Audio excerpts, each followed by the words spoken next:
What's your take on the U.S. banning TikTok? Think about it at the height of the Cold War. The Russian government, the communist Soviet Union, owning CBS, the New York Times, NBC. I mean, like, it's a bygone era, but like owning the most influential media organizations. So I had a former CIA director on my podcast last year. CIA director, Yeah, Michael Morrell. China and the US are sort of divorced parents running the world. And he was like, listen, the way that the Chinese think about history is they have good millennia and bad millennia. They've been around for 6,000 years. So we talk in the US and the West about good decades, bad decades. They talk about centuries and millennia. So for them, gradually get into TikTok and gradually influence people that, like, we might not get you this generation, but by the time they have kids, Exactly. like, they'll totally be, you know, influenced one way or another. The Chinese government has said, nope, we're not selling.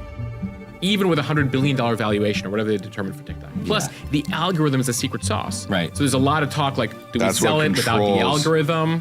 Yeah, that's the addiction, baby. Like, that's the drug behind it. So the Chinese government doesn't necessarily want to reveal. I mean, as hard as Meta right now, you know, Mark Zuckerberg's working to to replicate.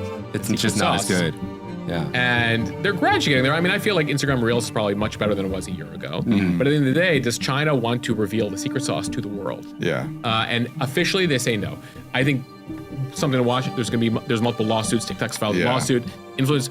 I don't think this gets resolved in 25, probably in 2026. It's going to go to the Supreme Court. Yeah. Because ultimately, it'll be a case. One side says it's freedom of speech for Americans. Yep. The other side says it's national security. It's protecting the country.